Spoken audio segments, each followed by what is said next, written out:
Well, after decades of anticipation, getting that tease in I Am Legend, and years of DC's post-production, we finally have the first live-action incarnation of Batman and Superman, and Wonder Woman for about 15 minutes. And while the world may be divided on whether it's the best comic book adaptation of all time, or if they should just give the rights back to Marvel, we're gonna dive into the Easter eggs, references, theories, and overall spoilers that surround Batman v Superman: Dawn of Justice. So, spoiler warning in case you haven't seen it. I mean it. For real. Superman dies. Starting off with some of the references, especially the obvious ones which allude to The Dark Knight Returns, we have the iconic cover homage which we saw in the trailer. We have Superman stopping a missile like we see in the novel. We see a drained Superman like we see in the novel. Batman's use of guns like we see in the novel. The kryptonite shot trick like we see in the novel. And pretty much this whole fight scene that includes moves, dialogue, and of course costumes as we see in the novel. It is interesting, however, to see how the tables have turned and where it's not Batman who's faking his death, but instead it's Superman, who I don't believe has an army waiting for him underground. This mixes in with the other big storyline that they have, and that is the Doomsday arc, in which they kind of pulled a fan four stick and they took away Doomsday's thingy, but they also mix in his creation story with a bit of Bizarro's origin, all leading up to the infamous death of Superman that we see in the film. From the way Lewis holds him to the black coffin, it was all really surprising to see, and then all of a sudden, you know, they had to tell us that he was alive with the elevating dirt thing that he does when he's about to fly. Could it just keep it just for a little bit longer? However, if you love the religious metaphors from the first, such as him being the savior of the world, being 33 years old, or even this shot right here, then his death scene will definitely tickle your fancy, as it embodies classic crucifixion paintings in the way they wrap his cape around him and descend him from a rock. And if you think that I'm reaching a little, look, they literally have two crosses made up of iron bars in the background. It's literally right there. Another thing that was very prominent in the movie was Batman and Superman having more dreams than Jeff from the Wiggles. Some of these seem to be nightmares, but they were also heavily influenced by other DC characters that makes us wonder, have they met each other yet? One of the main ones being DC's version of Thanos, which is Darkseid. We see the Omega symbol in this nightmare shot, which means Batman has this dude in his subconscious already. We even see him fight what looks like parademons, which are pairs of demons that Darkseid sends out, and he's also most likely going to be the villain for the upcoming Justice League movies, especially with Luthor's final line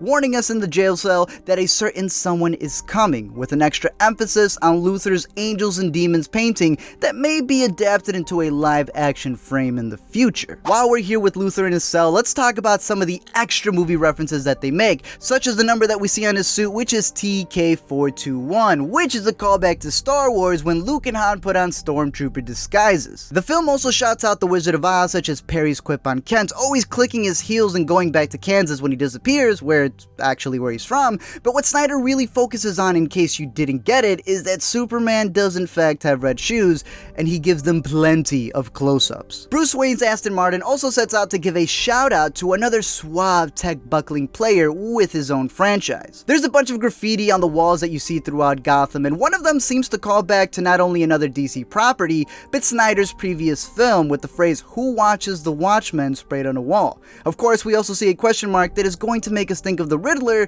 if Eisenberg wasn't already giving you Carrie flashbacks. Robin's costume, as we see in the trailer, doesn't get more attention in the film, meaning we're still not sure which Robin it's supposed to be, but I know we're all still hoping for that Red Hood storyline, and I'm still betting that Jason Todd is not the Joker.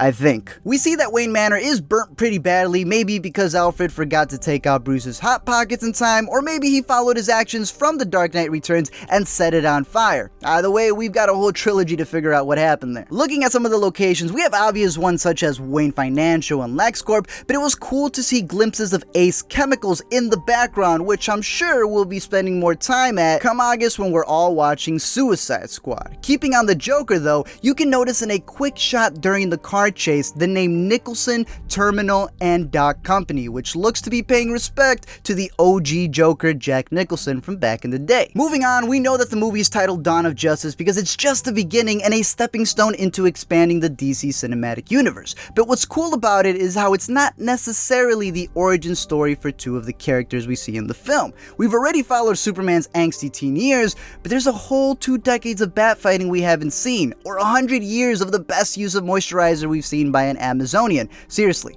She looks great for her age. But what that brings about are these cool little nuances that we see in the film, such as Wonder Woman's smile when she gets punched by Doomsday, calling back to the good old days when she used to fight other creatures, or Batman and Alfred contemplating on how many good guys are left and how many stayed that way. It continues with other quotes such as this one. You don't know me, but I know a few women like you.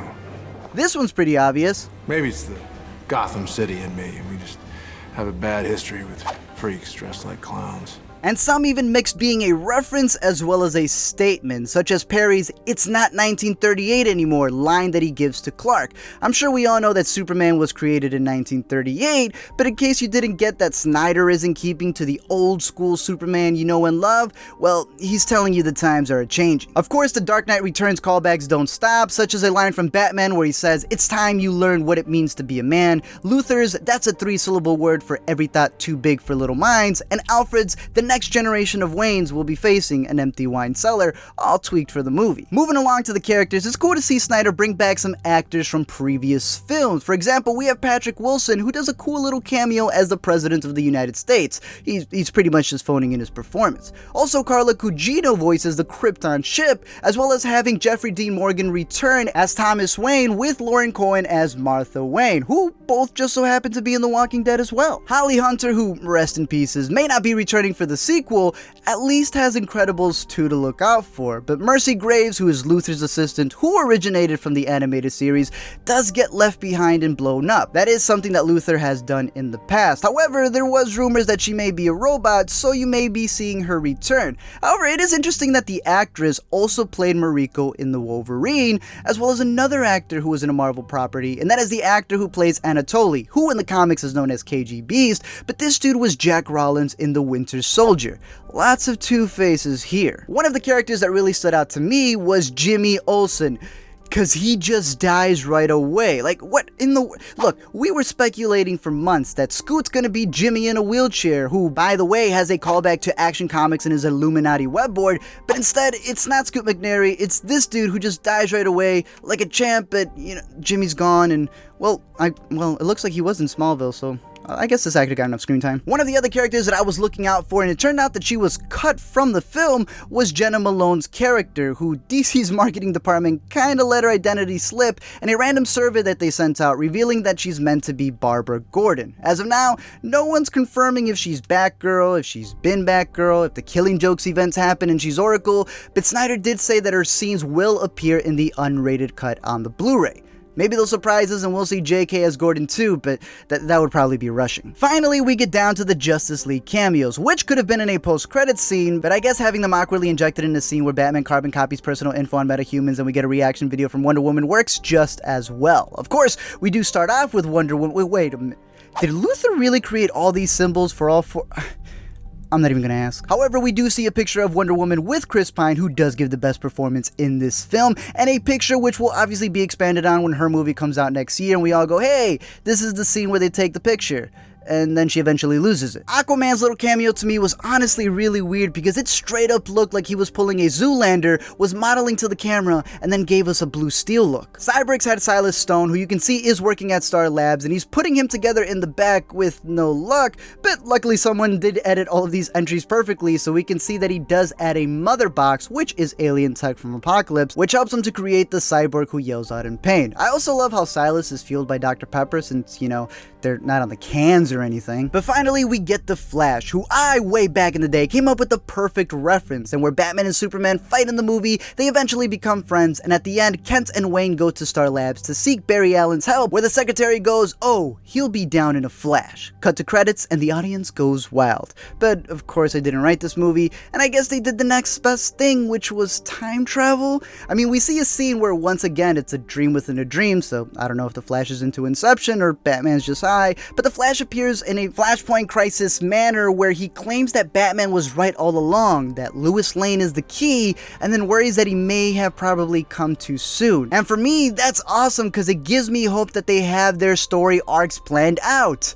I hope. Maybe we'll see it play out in the future if they go the Injustice route and the Flash has to travel back to warn them about Superman. Maybe he's warning them about Darkseid. Or maybe they're pulling a Days of Future Past card when they run out of luck and they just shift to a parallel universe where they can start all over. Look, I'd laugh if it ends up being the TV universe, considering that they completely denied them. Oh, karma. Thanks guys for checking out this Easter egg video, and a big shout out to my monthly Patreon supporters who help make this possible. I'm curious to know your thoughts. Did Batman v Superman do DC justice? Or more so, what cool Easter eggs or theories do you have after watching the film? We can discuss everything down below in the comments section, but of course, keeping with the We Love the Oscars bet, I implore you to go check out my good friend Adele from Row Credits. She's an awesome Australian YouTuber who loves film, and you should definitely check her out and tell her that Batman sent you. Thank you guys for watching this video. We can definitely discuss Batman v Superman or any other movies down below in the comments section. And until next time, keep watching movies, and I'll see you guys later.